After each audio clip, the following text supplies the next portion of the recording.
My name is Lloyd Kay. I'm the president of the local ISH Plus chapter here in the Columbia River Gorge chapter. And we're trying to get more of these talks going. We've had a couple, and I'm a little surprised at the sparse turnout for this one. I really worked pretty hard to try and get people to come. But this is an important one. This is, I think, this is our presenter, Rand Pinson. And Rand is, I met Rand. I was doing the work of leading field trips, very co-leading field trips with unfortunately there he is. For the Gorge National. And this was 2 years ago. Yeah, I think so. Yeah, 2 years ago. Yeah, 24. Anyhow, it's about then. And when I met Rand, he's a quiet guy, and he didn't, like push it, himself up to the front or anything like that. And so it was like, okay.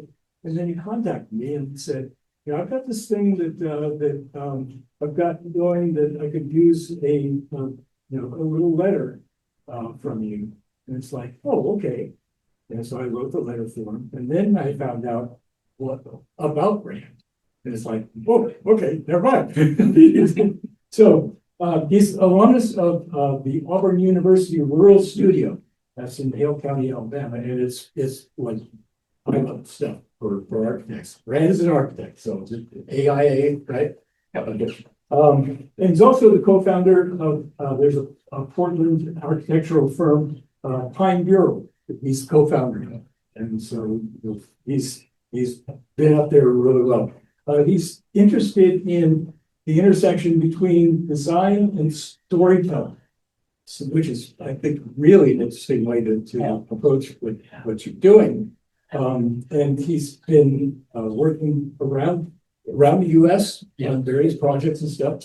And in particular, landscape is kind of the main focus. So he's interested in the architectural expression of the land and the environment, how it fits into the time and the place that you're in, and what makes something memorable. So, that's quite a, there's a lot to be done in that. There's a lot to be said in that. And for somebody who's been good at doing that, that's a special kind of talent. So Rand was named for the 2025 Van Irva Bailey Fellowship from the Architectural Foundation of Oregon. And that is what is leading to this presentation. So he got to go, well, I will let you do most of the talking on this, but he went to Norway, and they've got a system of roads there that connect their different national parks and scenic areas. And so he went over to see theirs is, I think, much more integrated than ours is. We've got a few of our own. The Lewis and Clark Trail runs through here. The I-6 National Geologic Trail runs through here. But they are, kind of not really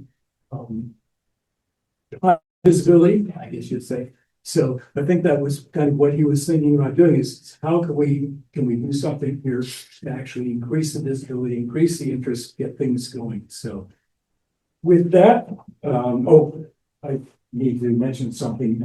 Back in the corner there is our store manager, Patty Hurd, and she is looking for somebody to take over the IC Split store. So if anybody that's interested in doing that, she specifically said, make sure you say something to that. So without anything more from my blustering about it, I'd like to introduce Rand Pinson. Thank you, Lloyd.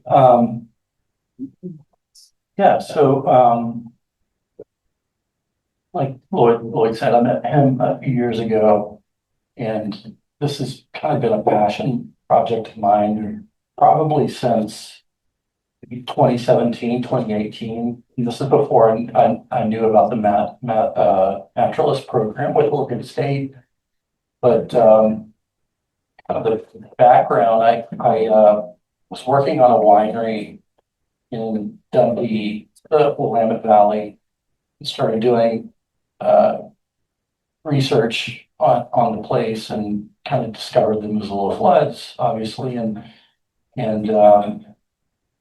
became more and more interested in this natural sport program, but was kind of a way to get to know my place a lot better. I am a transplant, but once I go deep, I go really deep. And so I found this fellowship to help me explore that further. And so I've been working on it for over a year now. So I'm going to show a little bit of that tonight. Kind of look high level, and then I'm going to go into some detail later on just to kind of show you how I've been thinking about things. Yeah, we'll start with kind of the brief overview of the history of the park, which I'm sure a lot of you know about, but then the kind of research that I was looking at, some of the graphics I've been working on, some precedents that exist out there in the Northwest, as well as Norway, and then kind of some specific sites along the Ice Age Floods National Geologic Trail that I visited. And then we'll look at kind of 4 typologies, and then I'll kind of close with that. But kind of before I begin, which maybe everyone has seen this video, I hope you have. But I'm going to start with this one. This was, I think it came out in January. That's right. That's right. Yep. By the National Park Service. And I think it does a really good job of explaining what happened. So we'll start there. This is, I think, around like 5 minutes. So.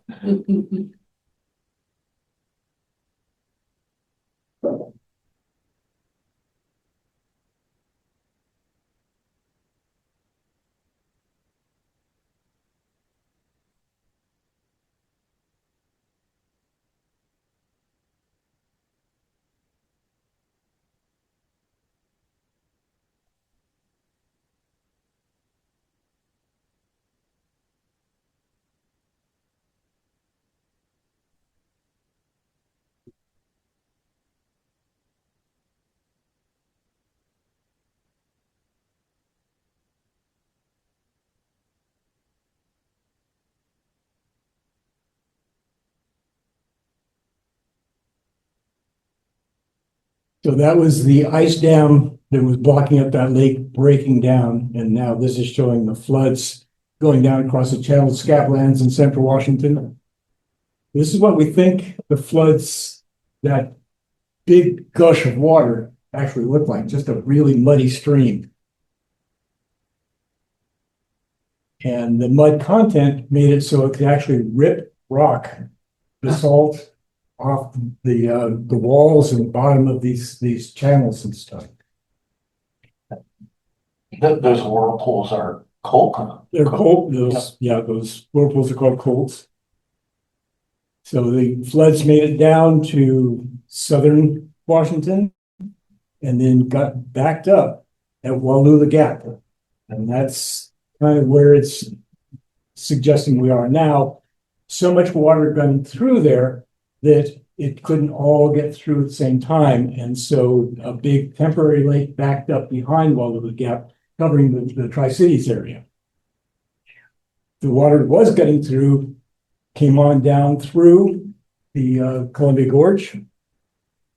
And of course, when that ice dam broke, there were lots of icebergs that were carried in the floods. And those icebergs carried rock that had been scraped off of Canada by the ice sheets. And we actually think that they reached 1,000 feet here. So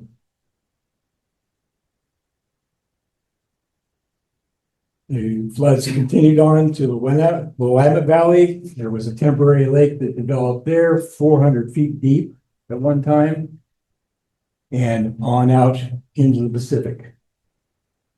carried most, probably 90% of what had stripped off the land as went out there.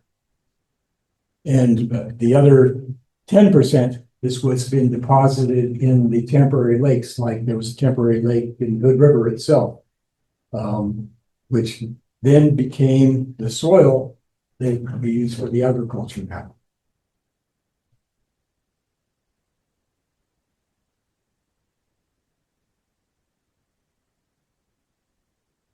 And we're working on getting a voiceover on that, so it's not just like scratching your head. What am I looking at here? Work in progress. That's right. So, there may not be a lot of infrastructure or physical infrastructure to the park, but there has been a lot of work done behind the scenes digitally. So that's a good example of that. What park are you referring to? The Ice Age Floods National Geologic Trail. So That's actually a national park, U.S. national park designated feature. right. So yeah, I started looking into it because I'd never really heard about it. Right. So everyone knows the Columbia River Gorge Scenic area, but then I kind of came across this. Got more interested, joined the IAFI Floods Institute, and yeah, I've been kind of working on that since.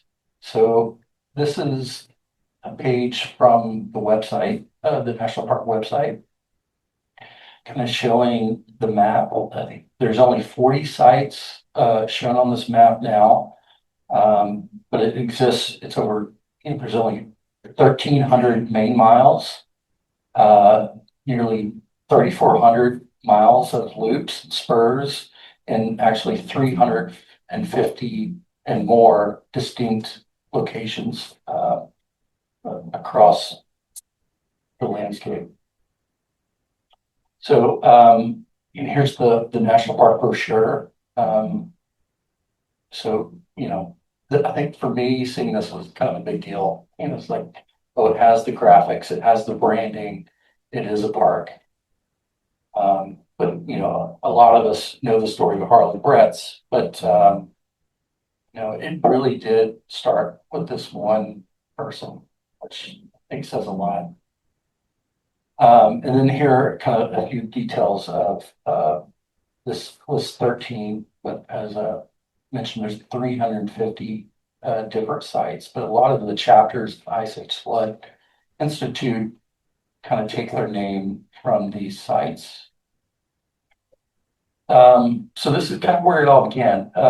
Brett's was a high school teacher in Seattle at the time and was really interested in geology and took a trip to the local geological survey and saw this map from 1909. This is the Quetzal Basin map showing Potholes Coulee here.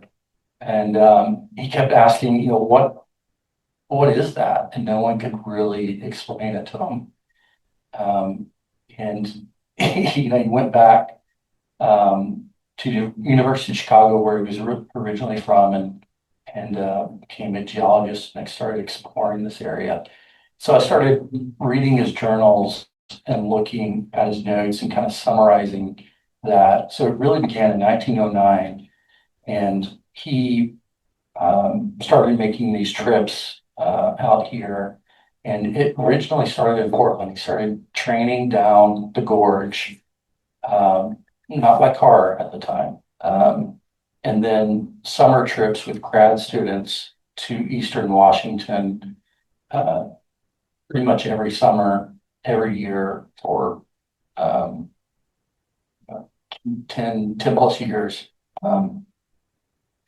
But yeah, he started documenting and publishing his findings, which kind of went against the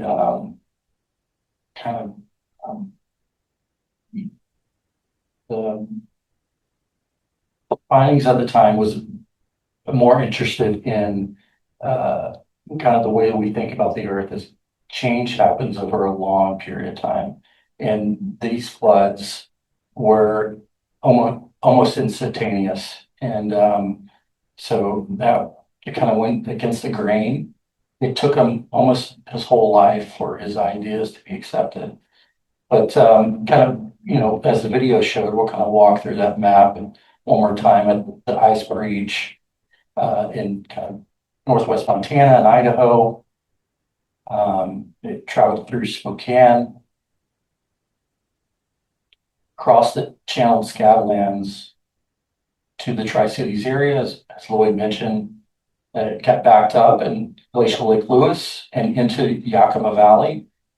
At that choke point at Wallula Gap, down through the Columbia River Gorge into the Portland area, and then the Astoria Fan, which is all that deposit off the coast of Washington and Oregon.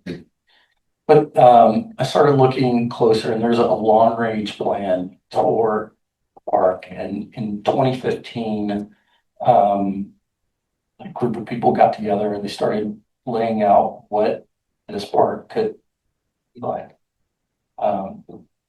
So they started laying out ideas like sightseeing, exploring regional museums, including tribal sites, Native American historical sites, programs like the Ice Age Flood Institute, these lectures, and then goals like what type of experiences do they want?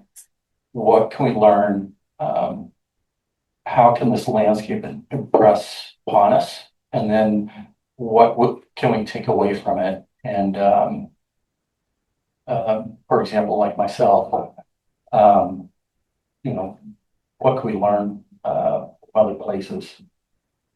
But and then they also laid out a few they call them gateways or communities along the trail.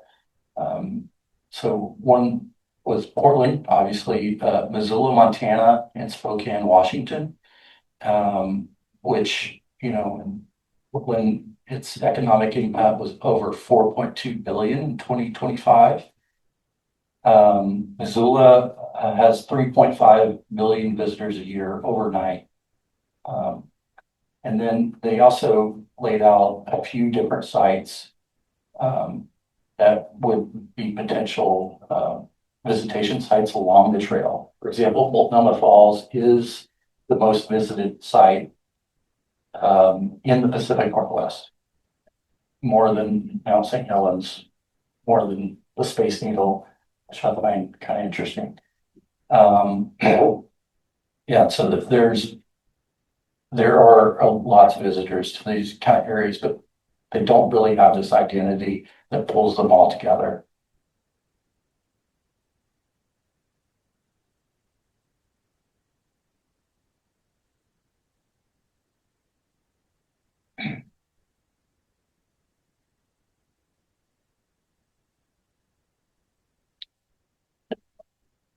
Okay, and then they started in this long range plan. There's different themes, ways to interpret these places. One was the geological setting, which is kind of obvious. Cataclysmic versus incremental. That idea that Harlan Brett's, kind of fought against this idea that things take time. Well, this was something that was very sudden and impacted the landscape around us. And then the search for truth, this idea that he was fighting against, and then the lives and livelihoods, the idea that, there is history and culture that exists along these sites and the river, and what can we learn from it? How can we tell those stories? So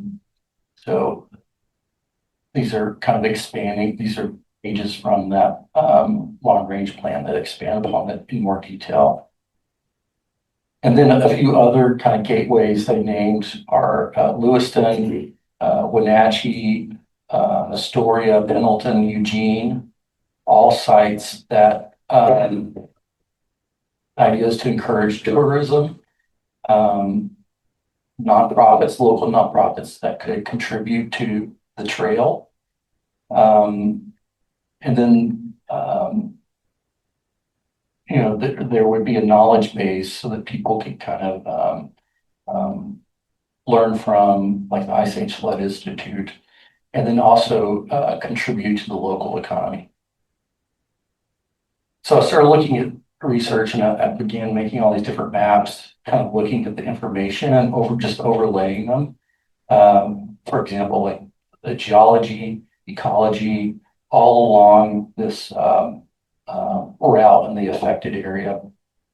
So these are kind of a few graphics that I was looking at in terms of the history from the beginning of when Lewis and Clark came to the river, and before when the Native Americans were here, to the Lewis and Clark exposition, to when Geol and Brett's kind of came through. And then Carlton Watkins was a big kind of inspiration for me. He kind of came through and had all these amazing photographs that he took back east, and some of the painters there kind of became inspired by those photographs that came out west and kind of painted the scenery like Mount Hood and the Gorge. So all these kind of artifacts that exist in the museum kind of come from someone before. And then, I looked at like the Hanford Reach, and then started exploring these sites. So I visited a good portion of them, except for the Montana area and Idaho area. Yeah, I did a lot of road tripping. And here's kind of the Missoula area, showing that major gateway. Then here's kind of some interesting graphics showing the geology along that affected area, just isolating those spots. And here's the ecology, kind of looking closer. And then also the hydrology. A lot of, my naturalist background kind of makes me look at these. Obviously we know the story of the salmon and the dams, and there's from the readings, billions of dollars that get spent every year, from Canada to the Pacific Northwest, kind of studying these routes and and it's going to happen for a long, long time. But it's a little bit more nuanced than that. And we know the story of the salmon, but what I found interesting was, the amount, these dams also generate a lot of power for our area, and the amount of food that comes from the Columbia River basin. I like to call it the kind of breadbasket of the Pacific Northwest, but it's that tension between the dams, the salmon, or the livelihood that kind of that's where kind of meaning can happen. And then I'm going to kind of show a few sites of. We'd be here all night if I showed you everything, but I'm going to show a few. This is Chanticleer Point. This was first mentioned by Harlan Bretz as when he first started documenting this area, and he said that it shows this evidence of great hydraulic kind of turbulence, and there was also a historical hotel, Chanticleer Inn, at this site as well. And it's also a really great viewpoint looking at Crown Point. There's a lot of these famous photographs are taken from this site looking at Crown Point. But, there's a little bit of signage there, not any kind of the surveys that I was doing, kind of looking at what exists already. So there's no Ice Age floods trail graphics, there's no maps, no trash restrooms, and it kind of needs a little bit of love. Then another site I was looking at, I was really excited to visit because it meant so much to Harlan Brett's, a lot of his early research and kind of travels in the area or in kind of the channeled scablands, and the Drumheller channels are kind of the quintessential scabland landscape. I believe from my reading, Drumheller kind of comes from the name of some farmers that kind of helped rescue Harlan and some of his students during a really cold winter one night. So they kind of took on this name. But there is some great geology signage there. There's a small overlook. It's a national natural landmark. But I did collect a lot of trash.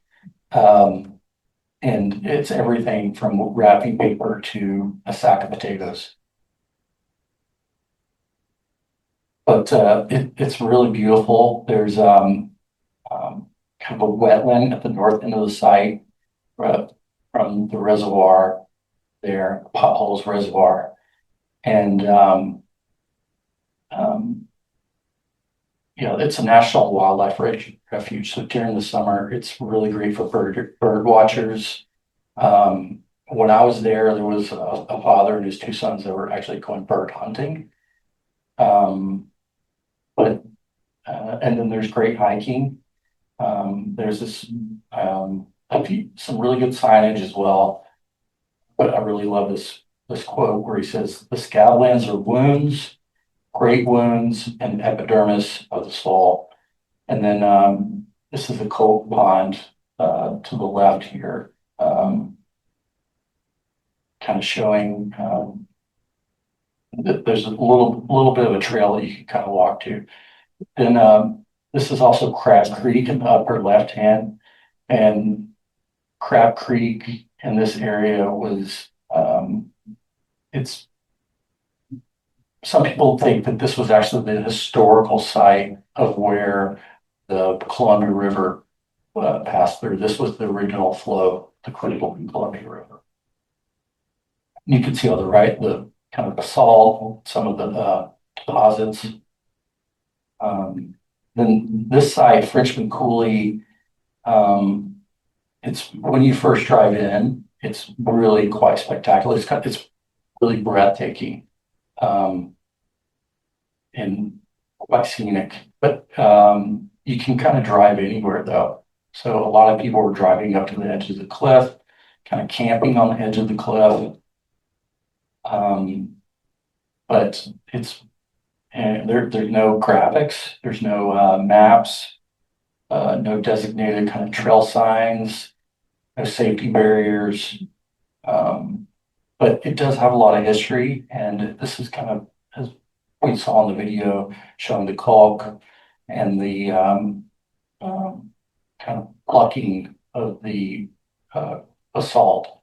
And this is this kind of formation that kind of divides the kind of two canyons or coulees at Frenchman Coulee called the Feathers. And it's a really good climbing spot, good recreation. And when you hike through, you come to this other site and you can kind of see this it's a dramatic landscape. It's almost like peering through a window. And then Dry Falls. Dry Falls kind of sits at the intermediate part of Upper Grand Coulee and Lower Grand Coulee, where a lot of the chaos, as we saw in the video, happened and occurred. So the kind of image on the left shows the path of the flood, and then coming into Quincy Basin and escaping out of Potholes Coulee, Greater Coulee, and Frenchman Coulee, and then further kind of channeling down to Drumheller. This is also I believe the headquarters of the Ice Age Floods National Geologic Trail and Dry Falls Visitor Center. There's a small overlook built during the 1920s there. And this Visitor Center has a small museum, really great displays, and there's a model there as well, kind of showing, you know, what it was like, and kind of walking through the narrative. Everything I just talked about, they do a much better job of doing. But this building was built during the 1960s. There was this moment when the National Park Service needed to kind of upgrade, and this kind of beautification moment happened where a lot of these parks were getting kind of mid-century modern architecture and national park. There's kind of this overlap. It is going to be closed for the next year. So they are renovating it, which it does need. You can kind of see some of this stucco is kind of falling away. There was holes in the ceiling when I was there, leaks. So I hope they do a really good job. I'm looking forward to that. But also it has a small overlook, which, it's still the same from the 1920s. It still has that chain link overlook, which I've found pretty interesting. But as you can see from a lot of these sites, they do need a lot of love. They need a lot of infrastructure. They need maintenance, and there's lots of examples about there what could happen. And one I've been looking closer at was the Confluence Project, which began as kind of the anniversary of Lewis and Clark Exposition, and the Confluence Project, a nonprofit group, kind of did a lot of this public and private fundraising for these sites, including the Chief Timothy kind of prayer circle near the Idaho border, the Sacagawea Park at the confluence of the Snake and Columbia Rivers. There's these really beautiful basalt rings that kind of tell the story of Lewis and Clark and their interaction with the Native Americans, and the story of trade and the goods that occurred along the river there, telling the history of the river and how important it was to the Native Americans. And then the bird blind at Sandy Hut, which is actually really close to my house, or Sandy Delta. It's kind of located in the woods. It's a little bit more sculptural than serving as a bird blind. Across the road, there's the Vancouver Land Bridge, which kind of takes the prairie and bridges it across the highway. And then at Cape Disappointment, there is there's a small boardwalk, some really good signage and storytelling, but also this really beautiful basalt sink for carving fish. And then a lot of people know this one, Mariel Point Overlook. This was designed and built in the kind of late 90s by an architect from Portland. It was all funded, well, not all of it, but a lot of it was funded by the Washington Department of Transportation.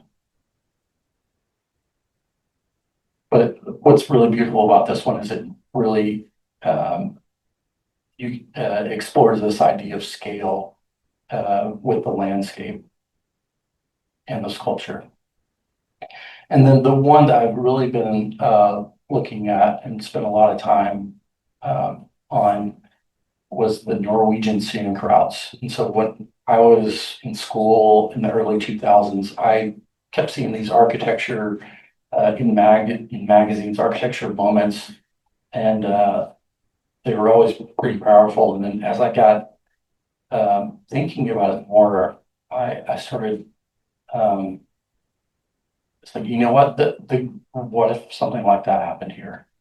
So I did this trip over a month from Oslo, and I did 13 of the 18 routes, and visited like over 50 sites. I made a book about it, and kind of showing the itinerary became like a little project for me.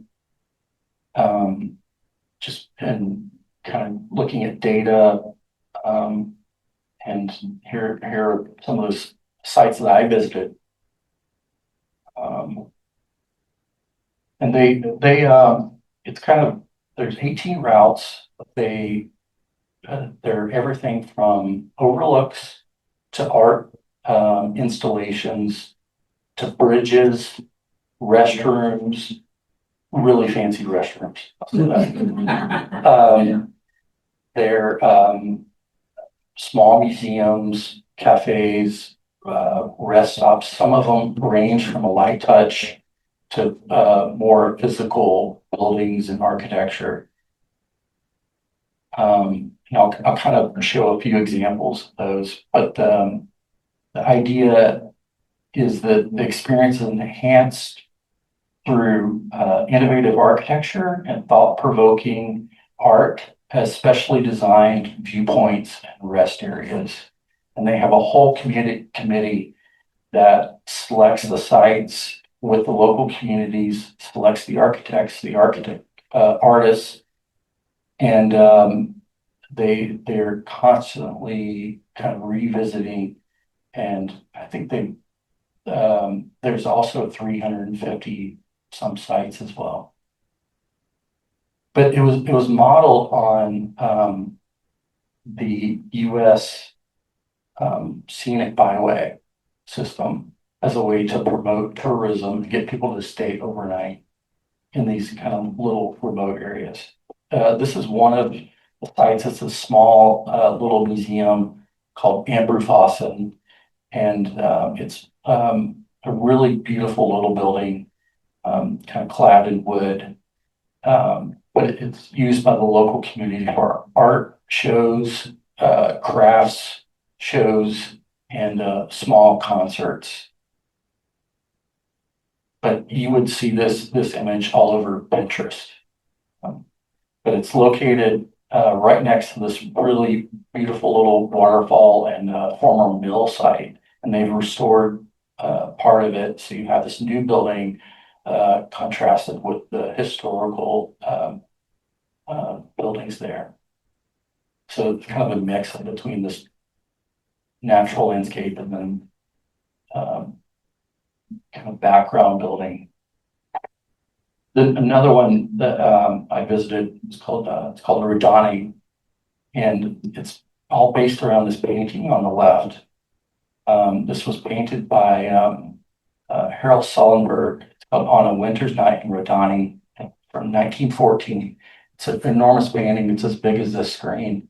I saw it at the Oslo National Museum there, and it was named in 1914. It went on tour around the world, and it was first seen in San Francisco in 1914. But it's the national painting of Norway.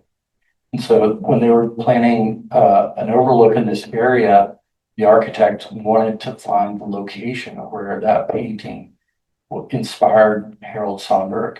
So he went through painstaking efforts to try to find it. And this little overlook kind of hovers through the trees and kind of comes to this viewpoint where you get a view kind of at the mountains, the Rodani Mountains, and there's signage talking about the history of the painting, the artist, and then there's kind of stairs down. You can go off trail.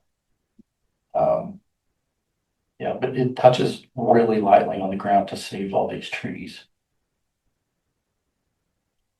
This is this site, I call it a car park, but there's on the kind of lower left-hand image, this is a historic road up this mountain, and at this mountain pass is this this site. It's a restroom, overlook, car park in one, and I love the photo on the right where it's architecture for me. It's like, oh, there's solar panels, sheep, concrete, like all these different kind of storytelling there. And it was really foggy, but still incredible. Then here's this other site located along the Atlantic coast.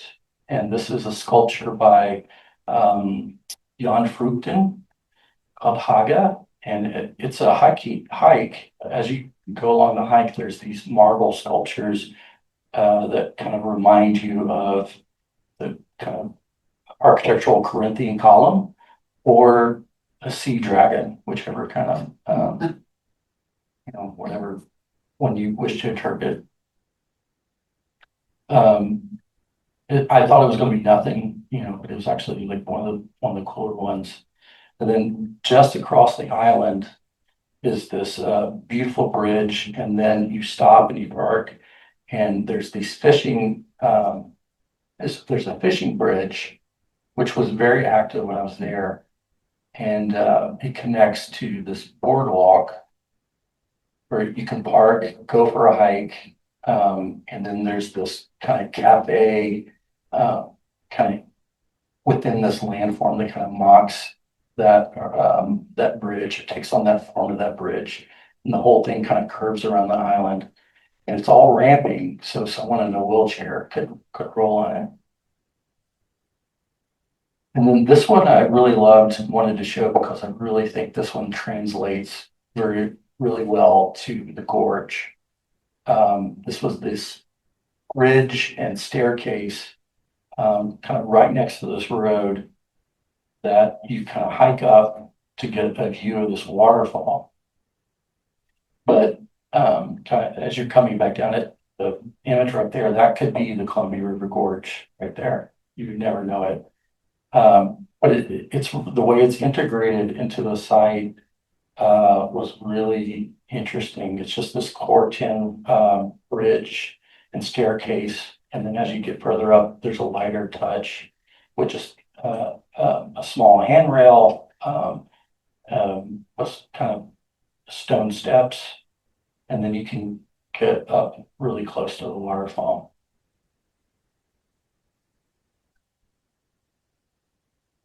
And then here's another site. This is called Alaman Jive near Sada. Jive actually means gorge in Norwegian, but it's the site was kind of deemed kind of historical and cultural because it was the site of this zinc mine museum during the late 1800s. And so this whole area was kind of known for its mining, but as mines go away, this whole area went to deep depression. So they kind of proposed this idea of a museum and hiking trail to kind of reinvigorate this location. And Peter Zumthor is the architect for this one, and he's won the Pritzker Prizes, which is the highest award you can achieve for architecture. And he's the only non-Norwegian to design sites along the scenic routes. But so I've been looking at this one for a long time. I love the way it kind of touches the land. And he kind of was inspired by historical photographs of what the zinc mine workers used to use. They would build these little kind of scaffolding structures for their equipment and for sorting the ore for the zinc. And then previously, I actually saw a bunch of these models that he had made in Austria, maybe like 3 or 4 years prior. And so it was really exciting to finally see this in person.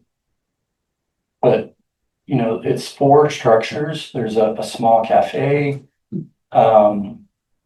There's a kind of a gallery and a restroom, and then kind of a one location for storing mining equipment. The museum is actually the mine. You go into the mine, you put on the hard hat, you take a 1-hour tour, and it's really, really special. It's pretty interesting. But the lights, you can see kind of the lights kind of take on this kind of gem-like quality, but also he's kind of borrowing these ideas of the church, of the, sorry, what's the name of it? Those, City of Church. yes, the stave churches, these kind of tar, shingled churches, he's referencing those as well. So these wood scaffolding has that tar kind of, wood preservative all over it. And then inside it has artifacts. In the gallery, it has artifacts and these really beautiful books. They're like this big, kind of documenting the design and history of the site. There's all these different literature, and books about mining and famous books from novels about mining. And so it's really quite spectacular. Everything's kind of lit indirectly with a few view windows to kind of take on this feeling as if you're walking through the canyon or walking through the mine. And it's really atmospheric and leaves an impression on you. And then this site is called Loringfossen, and this site is really famous in Norway. Was always a site where people would, these historical paintings and engravings documented throughout history, but it's kind of where Multnomah falls. So they did a competition in 2010. So that they've had, some people fall at the site, and so they've been looking to improve it for safety, as well as adding restrooms, parking. People were just kind of parking along the roads, and it was really quite dangerous. So everything is almost micro designed to each rock that it sits on, and it's really spectacular. Like some of the details of the way it touches the rock, the way the railings kind of twist and turn, the cantilever out over the cliffs. You get this kind of sense of wonder and awe and terrified. So I can't even imagine what it was like without all this before. It must have been really terrifying. But it's incredible. It's absolutely incredible. So there's this bridge, kind of X bridge, where you kind of cross over so you can get to the other side. Previously, you'd have to get in a car, drive all the way around, and take you like an hour. And then these micro details, like the guardrail has two different patterns on it, depending on the way you look at it. Yeah, a lot of effort, thought went into this project. Kind of the extreme overlook, I would say.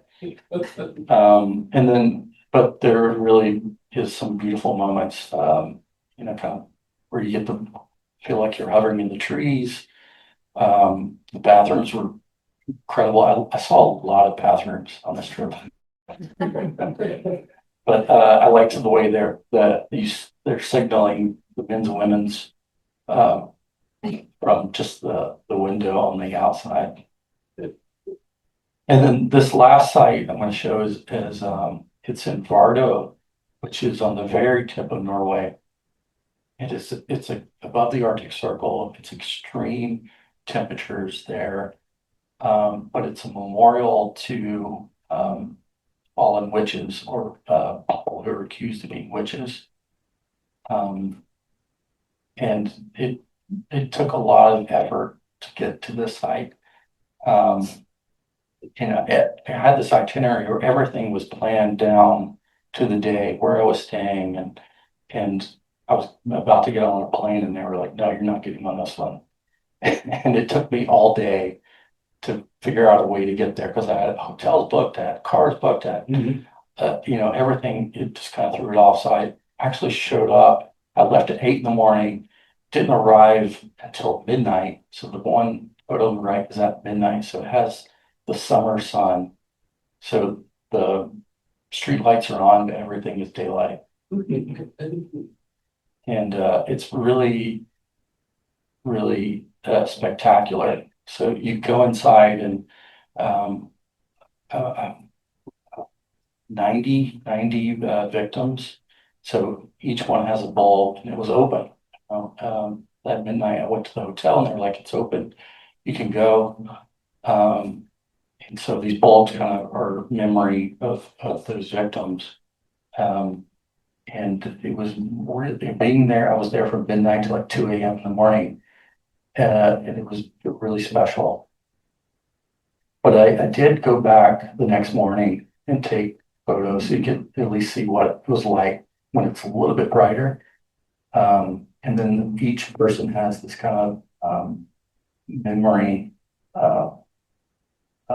fact, but a lot of people were either burned at the stake or thrown into the sea.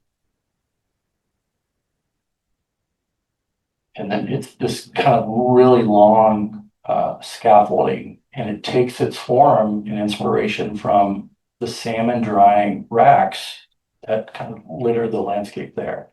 And so when you just see this in a magazine or a photo, you're like, oh, that's odd. But it does take this, you see that scaffolding everywhere. And then this building on the right is right next to it. It's one of the last sculptures. Inside is one of the last sculptures by this famous artist called Louise Bourgeois.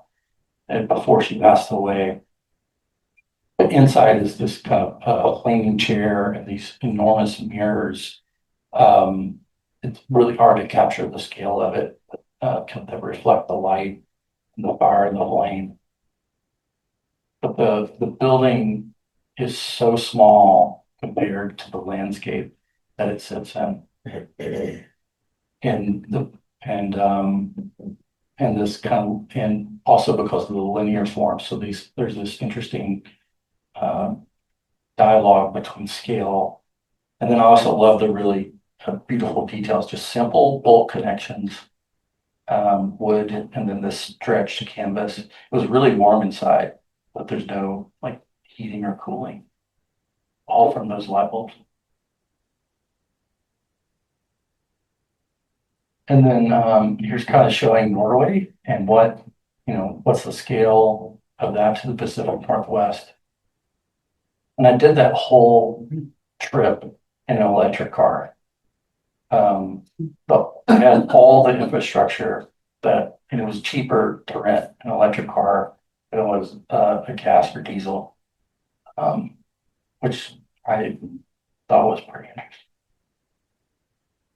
Yeah, during in the winter, Norway only receives 6 to 8 hours of daylight in the south and 17 to 19 hours of daylight during the summer. So it's light all the time in the summer, and it is dark during the winter. And then I documented like everything, like from trash cans to signage, and I interviewed the head of the design committee there, and they sent me all their specs on what type of glazing that they use so that it doesn't fade from ultraviolet light or they don't really have a graffiti issue, but would stand up to that. And then, to kind of summarize this, like, all these different sites, all these different, every day I was going to somewhere new. They all kind of took on a theme or they had a family. And so I kind of created these typologies. So I'm calling them the car park, the overlook, the art installation, and the museum. So I designed a few sites along the Ice Age Floods National Geologic Trail that take on those types. So I was going to show a few ideas of what that could look like. And then the first site I was looking at was Bridalveil Falls. So, what's really interesting about this one is that, it's right next to the gorge, right next to the historic highway. Multnomah Falls is getting all that flow of traffic. This was an idea, a way of kind of pulling people away from that site and further to these other waterfalls.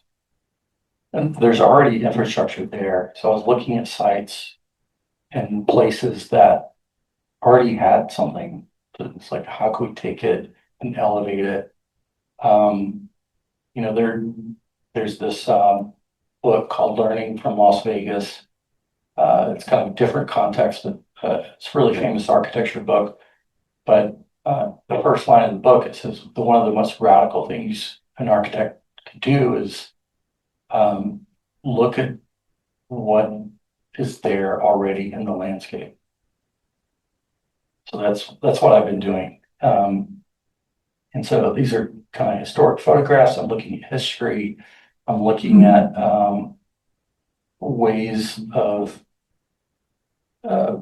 taking that thread, that narrative, and then going it further. And then here's kind of, what exists there currently. There's good signage, probably a little bit too much signage, to be edited so it's clear. But there's really nice trails down to the waterfall, walking path, and then this is interesting to architects because there's this concrete roof, which I think is very interesting. It's like, oh, we take concrete, but we make it look like wood shingles. Funny, ironic. Old bird. Yeah. And then this is really great views up there. And then some good signage, but some are gone. And then there's like a little bit of an overlook for view platform at the waterfall as well. So when I was looking at the history, I didn't know about the town of Bridalveil. But the site was the place of a former logging mill, Bridalveil Lumber Company. And they kind of worked, and this was a main site along the gorge for logging. They kind of cut down the trees up the top and shipped them down to the bottom along these log chutes. And this timber structure is enormous. And then the log chute actually went right over the waterfall and down to the lower site where the town was. And then this, these are pillars of Hercules, which if you go up on top, you can still see them today. I kind of was fascinated by all these historic photographs of what used to be there. And, this kind of left is kind of showing where the old railroad was. This is the site of the new railroad. And then here's the site today. There's a lot of overgrowth on the left, but there is more of these pillars over there.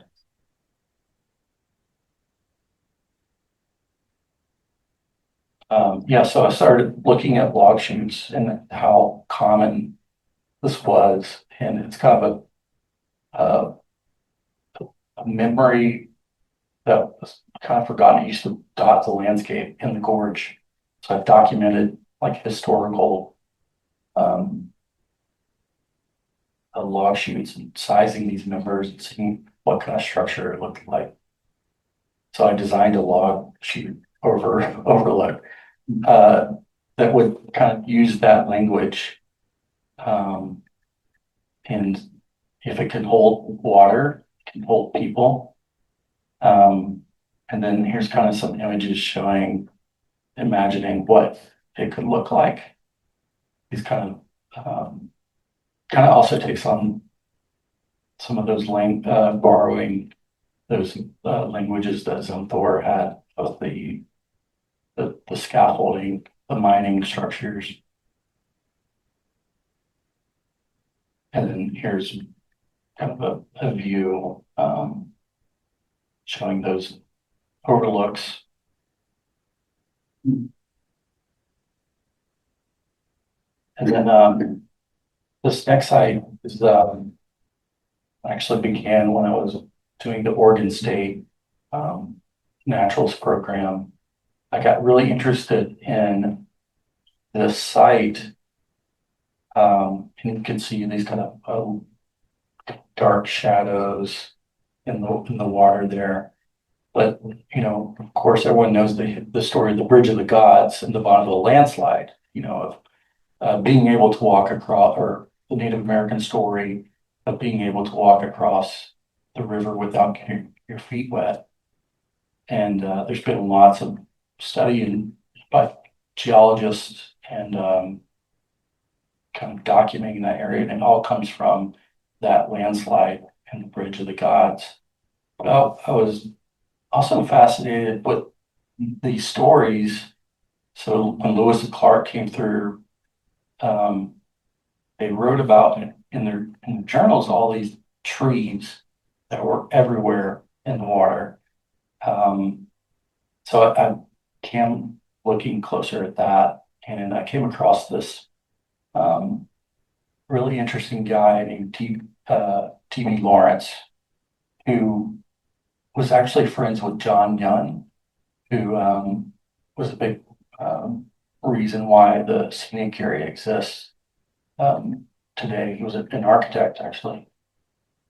But he documented all these different, there was like 1,800 of them, all these different locations along the river. So there were multiple landslides, not just one, there were all the different ones. And so he kept returning and kind of documenting the site, the or size, the species. And this was also kind of one of those locations that was pretty common, but you know, it's kind of forgotten. And then I was calling around, you know, there was some of these trees were taken out and sampled so that they could date them.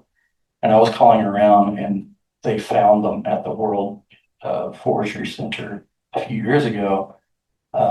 They've kind of been lost. So that was a good story.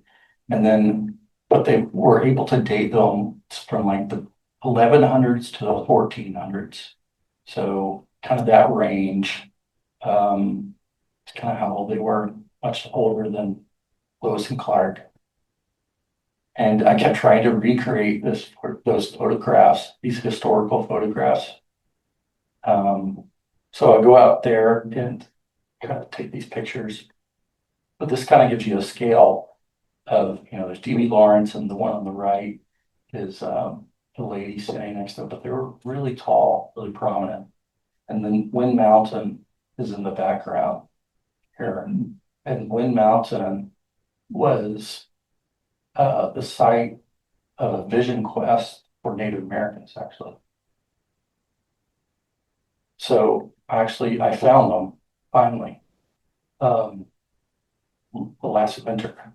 So after multiple visits during low water, I finally found them, or what's left of them.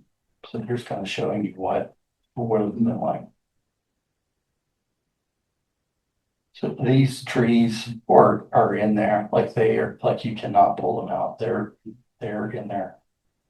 There's lots of them. And they've been there. And they've been there. Wow. Since 1100. So that I was fascinated. I was like, oh, I gotta find these trees. I want to see what Lewis and Clark saw, but you know, what's left of them anyway. And then I was thinking about this art piece, and so I designed this idea of kind of steel poles that would reflect the light as kind of the light changes, and you could put a datum on them so that they could tell the time of when this landslide occurred. And these are images showing what that could be like.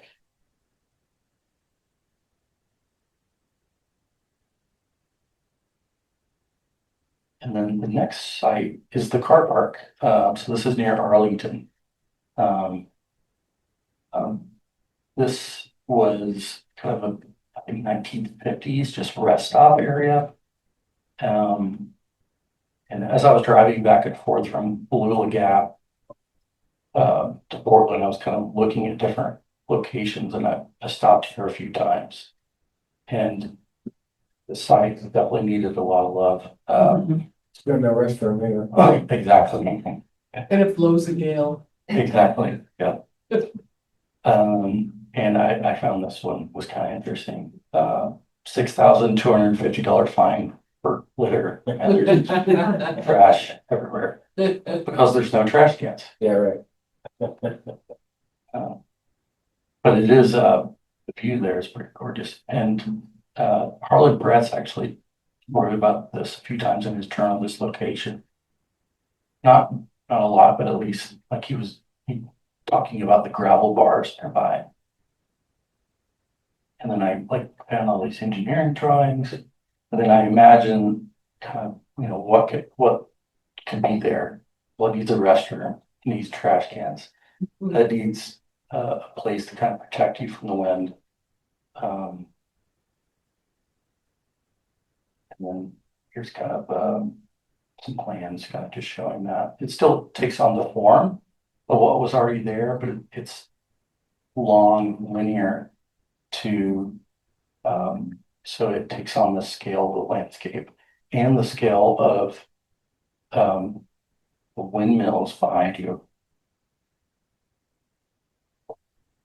And then I had this idea that, well, maybe the walls where, all the maps are, are located, maybe the Rand Earth, that kind of takes on that literal interpretation of layered geology. And then these kind of steel columns that break down the wind also add scale to the landscape. And trash cans. Very heavy. And then the last site is call it the museum.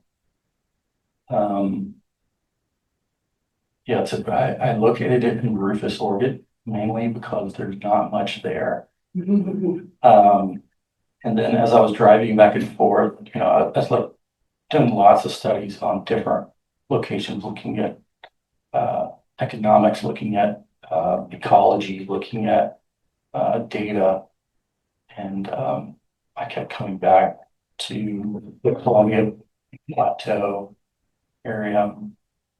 And then this is some historical photographs showing Celilo. So near Celilo, the Oregon Steam Company would ship their goods here, and then they would ferry them or portage them on train around the falls. But this warehouse was kind of linear warehouse on the back of those photographs. It says that this is 900 feet long, which is enormous. So I found those historical photographs of that, which I wanted to nurture for this next image. And then also looking at the Glacier Museum in Norway that I visited,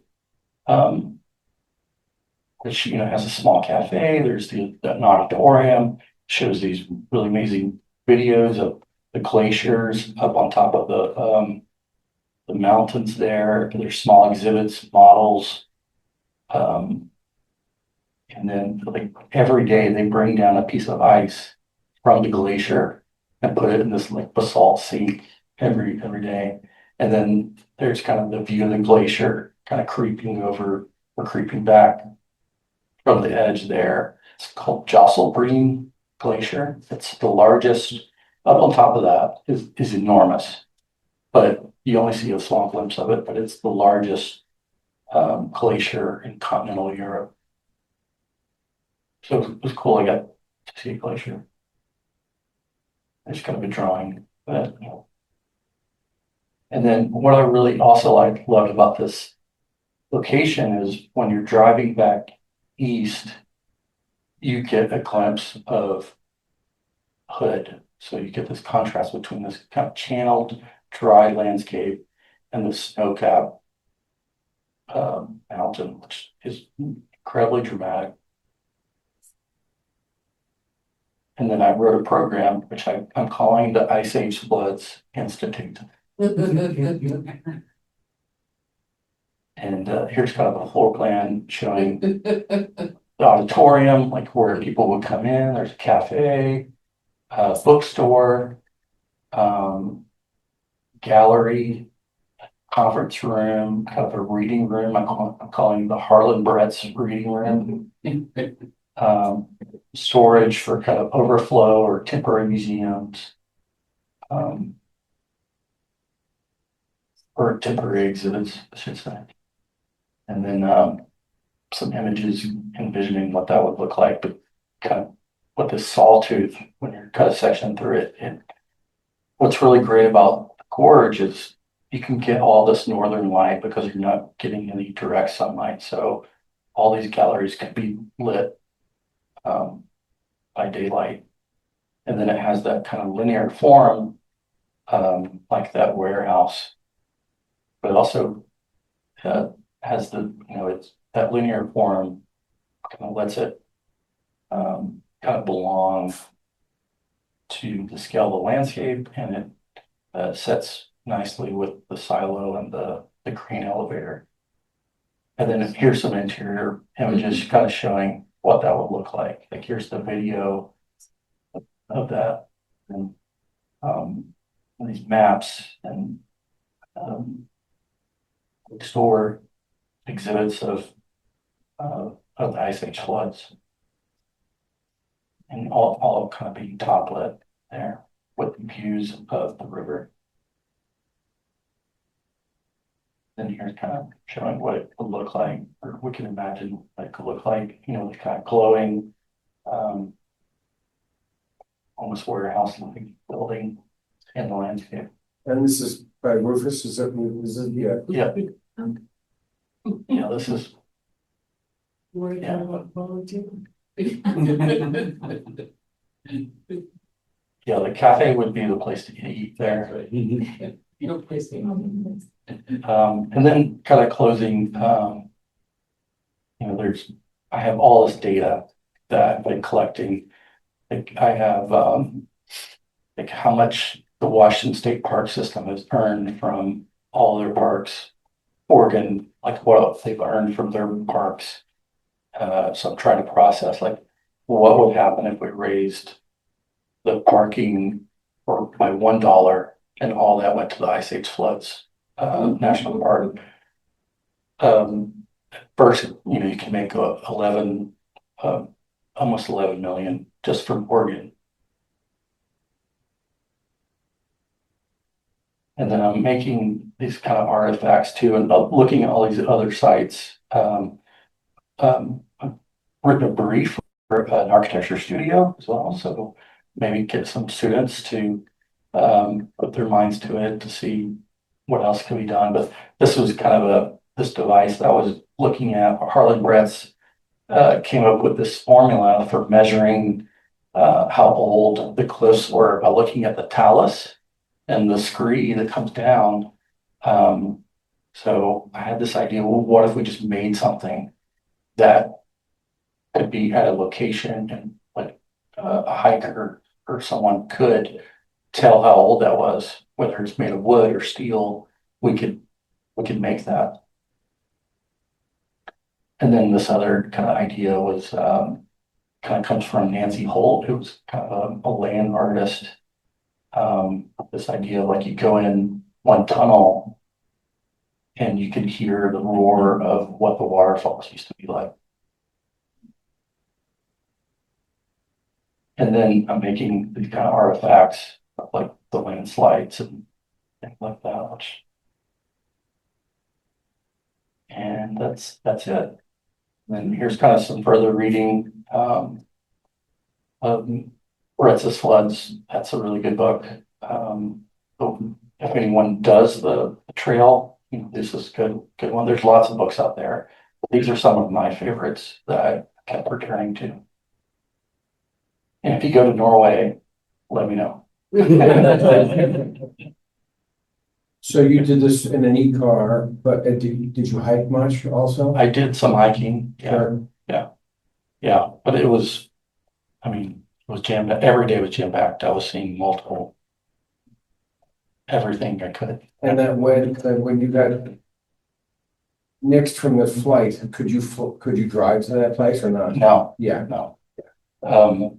I had to fly. They wanted to put me on a flight the next day, so I got them into flying me someplace else, catching another flight, then flying back to where I was going to catch a connecting flight, then catching a bus. So I was supposed to fly out at 7 a.m., but I didn't get there till midnight. Sure. Yeah. Was on a bus the next day at 10 a.m. So your thing in Rufus, I was just thinking in a Scandinavian country, they've got the resources to build these things. But here, I was just thinking we're going to come up with the money for that. That's part of the data, right? So, Sure. the Confluence project did all that fundraising through public and some private.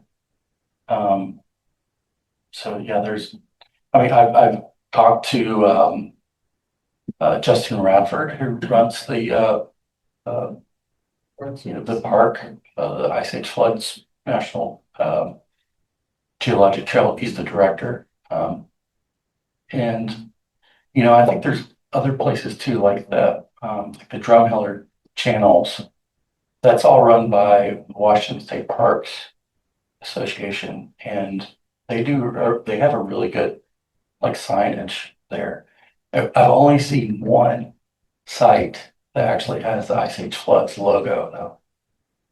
Yeah, which is, I think, really interesting. But I talked to the people that run the Lewis and Clark Trail, and they're going to do signage next year through a small portion of the trail. So what was supposed to be done in the short term in 2015, it's taken 10 years, but I guess better late than never. Apparently, we've spent our money on other things.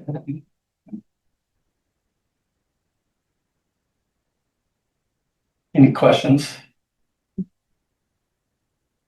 So your focus is to try and create structures that are usable, but also that fit into the landscape or tell part of the story of the landscape. That Correct. Yeah. Yeah. Each side is different, and I think that's interesting. Well, it's also interesting you research the history of some of these things. Yeah. To kind of things that aren't there now, but were in the past, kind of resurrecting that kind of idea. Yeah. Yeah. Like going back to that quote, right? Mm-hmm. Yeah. And you see this being something that would be extended to all along the trail? I think in a perfect world, there could be all along the trail. Yeah. You have, you pointed out some things that you've already been thinking about, but how would you prioritize the things? I mean, That's a really good question. In the long range plan, they name priority sites. So there's a few, but I know that the Hanford Reach area, they want to do something, but they don't know what. mm-hmm. The Frenchman Coulee, I think it's lower on the priority list. When I was there, it was very active. and it needs signage at the minimum, you know, so, I think it's the survey, you know, it's like more surveys and kind of gathering that information. How wide was the initial breakthrough, or were there several? And what constrained it to a particular size of the woods? The flood, I mean, Pardon? The floods. The flood, when the Yeah, ice age. the geography, right? So there was enough up Yep. rust or height on either side. And how But high it topped Wallula Gap. I think when Brett's went up there and he saw evidence of it, he realized just how big of a flood it was. Mhm. Yeah. About how far across is it? Lloyd, you know? It's about a mile across Yeah. the gap. Yeah. But it's, when you're talking, was 500, more than 500 cubic miles of water trapped in glacial Lake Missoula. And that's the equivalent of Lakes Erie and Ontario combined. Wow. And all that water drained out of that glacial lake in 4 days. 4 days. 4 days for it to all drain out. So, just massive amounts of water. You know, we think that well, through the gorge, and remember this is just a small portion of the water. The portion that was passing through Walloon Gap is, you know, still got acres of water backed up behind it. And as this stuff's coming through the gorge, there are places in the gorge where the gorge narrows down. We feel that the depth of the water got to be 1,000 feet deep. So, you know, when I take people up to Tom McCall Point and can point to a ridge line that's above that round parking area, and say, you know, the floods reached at least that high off in the distance, and they flooded from over the plateau, the plateau leading toward Mosier, and it's phenomenal what was going on. And that Wallula Gap was 80 miles an hour or something? Generally assumed to have been, I think the calculations that done from a hydrologic standpoint estimated 60 to 65 miles an hour. Right, 65 miles an So, hour. yeah, a little faster than you can run. And of course, the floods didn't come through at 1,000 feet deep immediately. There was probably a front that was, you know, 30, 40 feet high.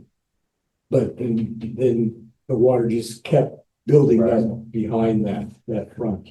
And just, especially where you get that Venturi effect, you narrow down the canyon and everything speeds up and elevates. So just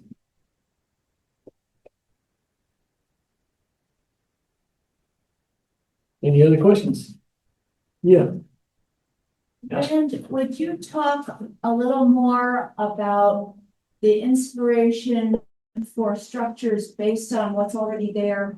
And do you find that some of the fencing along the old Route 30, which isn't all the same, or some of the tunnels, are those elements that you might consider for part of the design that you're looking at? Yeah, I think so. You know, they're a little bit like playing detective, right? You know, so I enjoy that. That's just part of the process, I think. You know, when you're looking at something as big as a national park, it was nice to go deep on just like one particular site. Yeah, I mean, those guardrail, yeah, that's all historic. That's all from, yeah. And they, you know, has that color white too from the historic Columbia River Highway. They are, I was there last summer, when they opened Mitchell Point, the new Mitchell Point. They are expanding, there is a small little portion that they are gonna connect. Yes. So it's kind of a different exercise, but I think that architectural language, the basalt. Yeah, that fencing or the painted concrete, like those are all interesting to me, yeah.